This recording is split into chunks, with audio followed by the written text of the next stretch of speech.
Eres una joven novia llamada Eleanor, apenas de 16 años, que se encuentra en una fría cámara de piedra en el año 1332. Esta noche es tu noche de bodas, pero el hombre que te espera en las sombras no es tu única preocupación. A través de la pesada puerta de madera, puedes escuchar las voces de 20 invitados a la boda que se niegan a irse hasta que escuchen pruebas de lo que está a punto de sucederte. Tu nuevo esposo, Sir Geoffrey, un hombre 3 veces mayor que tú, con aliento a cerveza y dientes podridos, se acerca con un trapo ensangrentado en las manos. Pero esto no se trata solo de la consumación. El sacerdote del pueblo espera afuera con un manual de posiciones sexuales, listo para interrogarte mañana sobre cuáles usaste. Si elegiste mal, si experimentaste demasiado placer, si no sangraste lo suficiente, podría ser marcada como bruja y quemada viva. Las advertencias susurradas de tu madre resuenan en tu mente. Recuerda, hija, que incluso en el matrimonio, tu cuerpo pertenece a Dios, a la iglesia y a tu esposo, nunca a ti. Lo que estás viviendo no es una pesadilla aislada. Es la realidad sistemática de la intimidad medieval, donde los momentos más privados de la vida humana eran gobernados por reglas tan retorcidas e invasivas que horrorizarían a las personas modernas. Esto no solo tenía que ver con la religión o la tradición. Se trataba de un control tan absoluto que llegaba hasta la misma cama matrimonial, convirtiendo el amor en un procedimiento legal y el placer en una posible condena. Esta noche nos sumergiremos en las prácticas sexuales más perturbadoras de la era medieval. No solo las costumbres extrañas que podrías esperar, sino las formas sistemáticas en que una civilización entera utilizó la intimidad como un arma contra su propio pueblo. Exploraremos cómo la Iglesia convirtió los dormitorios en tribunales, cómo las comunidades convirtieron los momentos privados en espectáculos públicos y cómo los deseos más naturales de los seres humanos se convirtieron en fuentes de terror y vergüenza. Para entender el horror de las prácticas sexuales medievales, primero debemos entender lo completo que estaba el control de la Iglesia sobre cada aspecto de la vida íntima. En la Europa medieval, tu dormitorio no era privado, pertenecía a Dios. Era monitoreado por sacerdotes y regulado por leyes que convertían los impulsos humanos más naturales en posibles crímenes contra el cielo mismo. La Iglesia medieval no solo influenciaba el comportamiento sexual, lo micromanajeaba con una precisión aterradora. San Jerónimo, escribiendo en el siglo IV, declaró que un hombre que ama demasiado a su esposa es un adúltero. Esto no era una metáfora. Era una doctrina que dio forma a cada momento íntimo durante los siguientes 1000 años. Tomás de Aquino, el gran teólogo medieval, codificó estas creencias en reglas explícitas que regían cuándo, cómo y por qué las parejas casadas podían tocarse. Según la doctrina de la Iglesia, el acto sexual solo era aceptable en ciertos días de la semana, durante estaciones específicas y en una sola posición. De lunes a miércoles estaban prohibidos porque eran días de preparación para los actos religiosos. El jueves estaba prohibido porque conmemoraba la detención de Cristo. El viernes estaba prohibido porque era el día de la crucifixión. El sábado honraba a la Virgen María y, por lo tanto, estaba fuera de los límites. El domingo pertenecía por completo a Dios. Esto dejaba el martes y el jueves. Pero incluso esos días venían con restricciones. No había sexo durante la Cuaresma, el Adviento, la Semana de Pentecostés, la Semana Santa o el mes anterior a Navidad. No se podía tener sexo durante la menstruación, el embarazo o mientras se estaba amamantando. No había sexo durante las horas del día. No había sexo si alguno de los dos tenía pensamientos impuros. Cuando las autoridades eclesiásticas calcularon todas estas restricciones, determinaron que las parejas casadas podían tener relaciones sexuales legítimamente aproximadamente 50 días al año, pero las reglas iban más allá del tiempo. La Iglesia enseñaba que solo una posición sexual era aceptable, el hombre arriba, la mujer debajo, cara a cara. Cualquier variación era considerada contra la naturaleza y, por lo tanto, pecaminosa. El contacto oral estaba completamente prohibido. La estimulación manual estaba prohibida. Incluso besar excesivamente podía ser motivo de confesión y penitencia. El establecimiento médico, tal como era, apoyaba estas restricciones con teorías pseudocientíficas que consideraban que la sexualidad femenina era intrínsecamente peligrosa. Los médicos medievales creían que las mujeres eran esencialmente hombres defectuosos, y sus órganos sexuales eran simplemente versiones invertidas de la anatomía masculina. Se pensaba que la vagina era un pene al revés, y los ovarios eran considerados testículos internos. Estas no eran creencias marginales de campesinos ignorantes. Eran doctrinas oficiales de la Iglesia que se enseñaban en las universidades de toda Europa y se imponían mediante sistemas legales que convertían la transgresión sexual en un asunto de vida o muerte. Eleanor, de pie en esa fría cámara, vivía en un mundo donde el placer en sí mismo era sospechoso y la intimidad siempre estaba bajo vigilancia. La noche de bodas en la Europa medieval no era un momento privado entre dos personas. Era una actuación pública con una audiencia que exigía pruebas de la consumación. La ceremonia de la wedding transcurrió normalmente con los invitados desvistiendo a la pareja y posicionándose fuera de la puerta de la cámara. Pero cuando llegó la mañana, las sábanas ensangrentadas no aparecieron por ninguna parte. La nueva suegra de Isabela la acusó inmediatamente de llegar al matrimonio sin virginidad.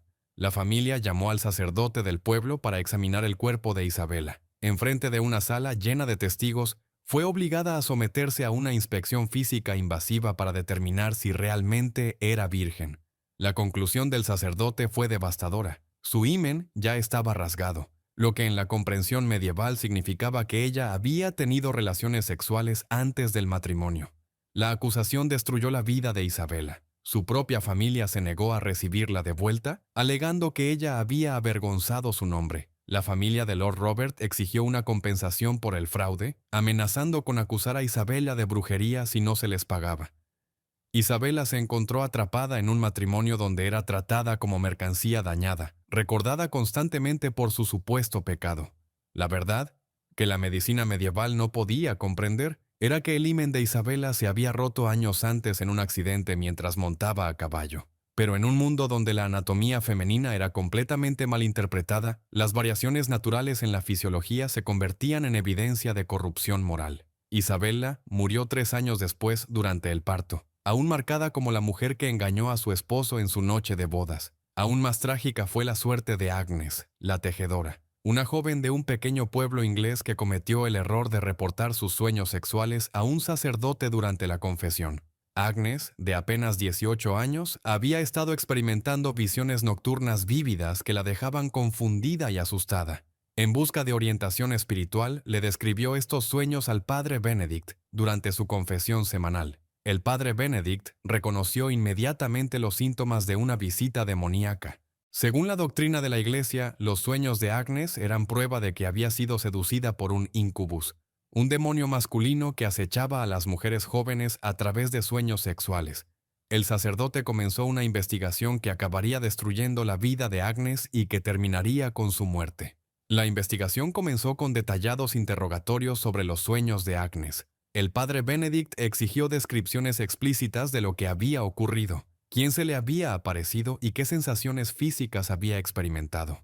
Agnes, aterrada y confundida, intentó responder honestamente sin comprender que sus palabras se utilizaban para construir un caso en su contra. La investigación se amplió para incluir a los vecinos de Agnes, que fueron interrogados sobre su comportamiento, sus compañeros y cualquier signo de actividad sobrenatural alrededor de su hogar. Las comunidades medievales eran focos de chismes y sospechas, y varios aldeanos se presentaron con historias de ruidos extraños, luces inexplicables y otros fenómenos que ahora atribuían a las supuestas actividades demoníacas de Agnes. La evidencia final llegó cuando Agnes fue sometida a un examen físico por un grupo de autoridades eclesiásticas y médicos locales. Afirmaron haber encontrado marcas en su cuerpo que demostraban contacto demoníaco. Pequeñas manchas, lunares y cicatrices que fueron interpretadas como signos dejados por amantes sobrenaturales. Agnes trató de explicar que esas marcas eran naturales y que las había tenido desde la infancia, pero la superstición medieval hizo imposible cualquier explicación lógica. Agnes fue juzgada como bruja y quemada viva en la plaza del pueblo. Su crimen fue haber reportado sueños sexuales a un sacerdote que interpretó la sexualidad humana normal a través del lente de la posesión demoníaca. Su muerte sirvió como advertencia para otras jóvenes mujeres sobre los peligros de buscar orientación espiritual para experiencias humanas perfectamente normales. Estas historias revelan el verdadero horror de las prácticas sexuales medievales. Convirtieron la sexualidad humana natural en evidencia de corrupción moral, contaminación espiritual y maldad sobrenatural.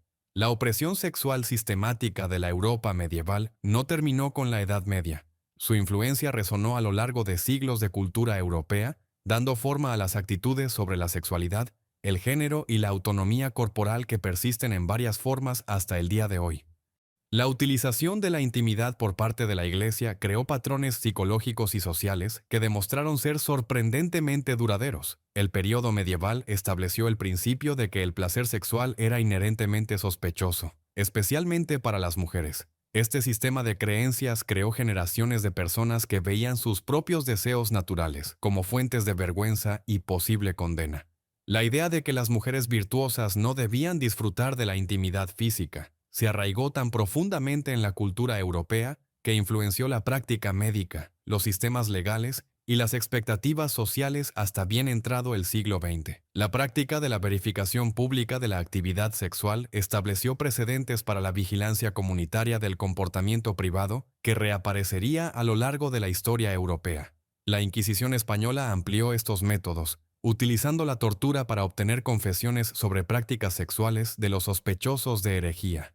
Los juicios de brujas del período moderno temprano tomaron directamente las técnicas medievales para identificar y procesar a los desvíos sexuales. Las leyes matrimoniales medievales crearon marcos legales que trataban a las mujeres como propiedad en lugar de individuos. Estos principios influyeron en la expansión colonial europea, con los colonos llevando actitudes medievales sobre la sexualidad, el matrimonio y los roles de género a otros continentes. El sometimiento legal de la autonomía sexual de las mujeres se convirtió en la piedra angular de los sistemas patriarcales que se extendieron por todo el mundo. El malentendido fundamental de la anatomía femenina por parte del establecimiento médico tuvo consecuencias que perduraron durante siglos. Las creencias medievales sobre los cuerpos de las mujeres influenciaron la práctica médica a través del Renacimiento y hasta la era moderna. La idea de que las mujeres eran versiones defectuosas de los hombres siguió moldeando la educación médica y el tratamiento hasta el siglo XIX. Quizás lo más trágico es que el período medieval normalizó la idea de que la violencia sexual contra las mujeres era un crimen contra la propiedad y no un asalto personal. Este marco legal influyó en el desarrollo de las leyes sobre violación en toda Europa y sus colonias. El principio de que el valor sexual de una mujer pertenecía a sus familiares masculinos y no a ella misma se incrustó en los sistemas legales, lo que requirió siglos de lucha para ser reformado. El impacto psicológico de las prácticas sexuales medievales se extendió mucho más allá de sus víctimas inmediatas. Los niños criados en hogares donde la intimidad estaba gobernada por el miedo y la sospecha aprendían a ver su propia sexualidad como peligrosa y vergonzosa.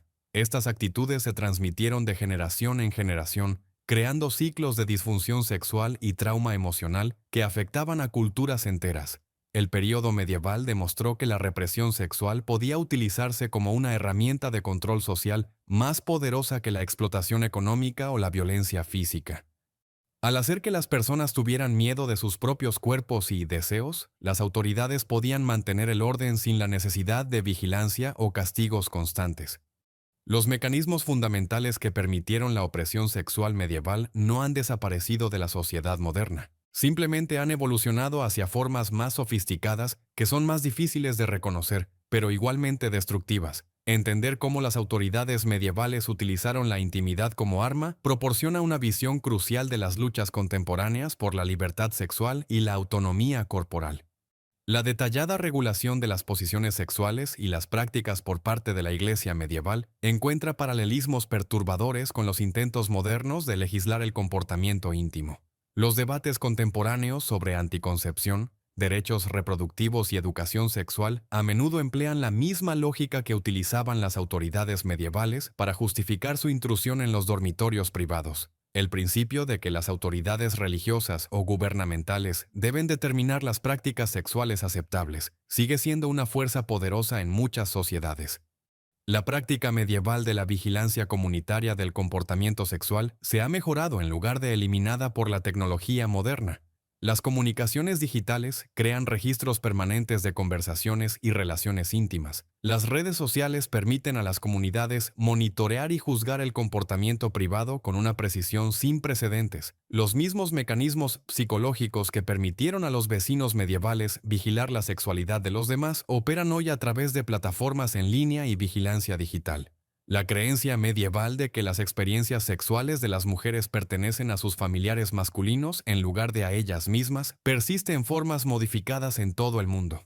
La violencia basada en el honor, el matrimonio forzado y los sistemas legales que tratan el asalto sexual como un crimen contra la propiedad Son ejemplos que se basan en precedentes medievales. La cuestión fundamental de quién controla la autonomía sexual de las mujeres sigue siendo un tema controvertido en muchas sociedades.